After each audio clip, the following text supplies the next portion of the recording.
This is a reading from the Notebooks by Maria Valtorta, 1943, October the 16th. Jesus says, "Today I want to talk about a sentence spoken by me on the cross. It may seem to be a break at variance with the topic I am speaking to you about in these days, but it is not. Everything I am saying refers to the gem which is in you, the Spirit. For the Spirit is the Lord of your being. You often turn it into a slave, but that is a sin you will answer for. The fact that you oppress and kill it does not change its characteristic as Lord of your being. I want to call to your attention a sentence spoken by me on the cross. You, too, are on the cross, Maria, and your now customary cross has at this time become heavier and harsher, with the present pain consuming your flesh and blood and oppressing you to the point of breaking your morale. If it were only because of death, you would suffer less, but to the pain of the death of your mother there is joined the other pain over the way your mother left you.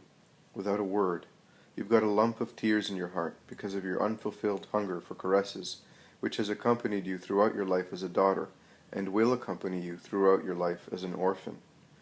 Give me this sacrifice too. There are so many motherless children, motherless because their mother does not love them, and also because their mother has rejected them. Do you think that the children of sin, when they emerge from the mists of childhood and begin to reflect, do not suffer over this condition of theirs? Human charity gives them bread and a roof, and not much more, and often less than what is given to a stray puppy or an abandoned animal. But if the puppy and the animal are happy just to have food, shelter, and a caress, the children of woman, whom woman has repudiated because they represent for her a witness to her sin, have a mentality superior to that of the puppy and the animal. They have a soul that suffers, and that in their suffering as illegitimate children, dispersed outside the nest where they were born, cast out of the nest, may make them become unjust and wicked. Unjust to me, and wicked to men, to the fellow beings of those who have generated them to condemn them to a shameful fate.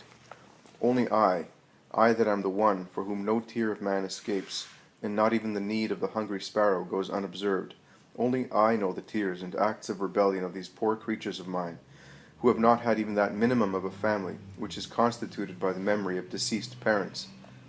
And my love gathers in the tears, and my mercy takes pity on the acts of rebellion. Justice is not severe to these poor children, generated to tears and shame, but goes with a severe countenance to judge those who have generated them for such a fate. But it is not this that I want to talk to you about.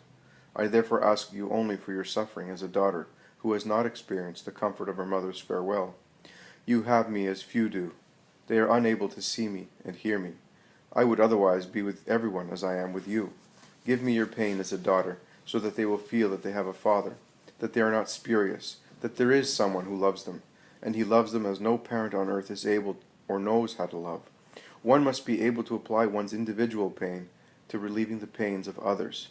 And you, that are familiar with the bitterness of certain situations, the desolation of the heart, and the comfort which comes only from God, suffer with good will to prevent this despair, which is one of the bitterest, most desolate, and most dangerous forms of despair. And now let us talk about the sentence spoken by me on the cross.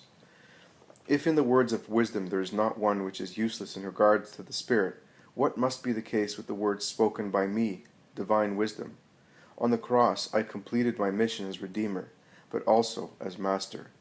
I taught you forgiveness by forgiving those who killed me, and those who offended me as God and as a dying person. I taught you to have faith in the mercy granted to whoever repents by promising paradise to Disma. I taught you who to go to so as not to feel alone, to Mary, who is your mother. I taught you to ask humbly and suffer bodily needs as well, patiently, by asking for a sip for my lips. I taught you not to complain if that sip is vinegar and bile. Vinegar and bile, Maria, which are given not only to the lips, but often to the heart, which asks to love and receives rejection and offenses. Remember that your Jesus' heart was saturated with this most bitter, truer mixture. I taught you who to invoke in the hours when pain rushes upon you, and it seems to you that everyone, including God, has abandoned you. Because of the needs of redemption, I was really abandoned by the Father, but I invoked him just the same. One must act like this, O children, in the hours of trial and pain. Even if God seems to you to be distant, call to him for help just the same. Always give him filial love. He will give you his gifts. They may not be the ones you were requesting. There will be others even more useful to you. Trust your Lord and Father. He loves you and provides for you. Always believe this. God rewards those who believe in his goodness. But before pronouncing the final word, in which to the joy of having conquered life for you was joined the distressing pain of that death, I uttered the sentence I want to talk to you about. Father, into your hands I commend my spirit. Do you see, O dear children, what value the Spirit has? My final thought turns to it, to commend it into the hands of the Father, the immeasurable value of our living as men in the Spirit. I say our, for the one who was dying on the cross was true man as well as true God, like you, therefore, in humanity. My last request turns to this spirit of mine, about to be freed from the flesh, to return to the origin it had come from. The Spirit of the Christ had no need of divine mercy. It was the divine, innocent Spirit of the Son of the Father and of the Immaculate One. But I wanted to teach you that one single thing is valuable in life, and valuable after life, the Spirit. It must receive all your care during existence, and your prudence in the hour of death. All you possess on earth is something that dies with the flesh. Nothing follows you into the other life, but the Spirit remains. The Spirit precedes you. It is that which presents itself to the judge and receives the first sentence. It is that which will draw to itself the flesh in the hour of the last judgment, and will make it alive again, to hear the decree which will render it blessed with that Spirit, or accursed with that Spirit. The flesh will undergo centuries or seconds of death before its resurrection, but the Spirit undergoes only one death, and does not rise again from it. Woe to those dead spirits that will infuse death into the flesh they inhabited, the second death, which knows no resurrection, and which is the one that you must fear for this body which you love more than the Spirit. O foolish men, who overturn the values of things. Try to have mercy on yourselves, not from a human, but a supernatural standpoint. Mercy on what does not die, like flesh, but which can die only as spirit, by losing the light of God here below, and the vision and possession of God in my heaven. Try, and since you are weak on account of the flesh, which tempts you, caught as it is in the seduction of Satan, in life and death, entrust your spirits to the powerful, holy, and merciful God.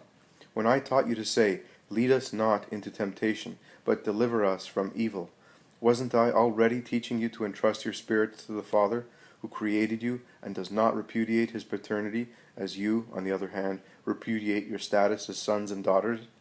Satan can do little harm on earth to the spirit that entrusts itself to God. The terrors which the beast arouses as a final revenge will be spared the spirit that invokes God in its agony. God will open his heart to the spirit expiring in God, and from death it will pass into eternal, holy, blessed life.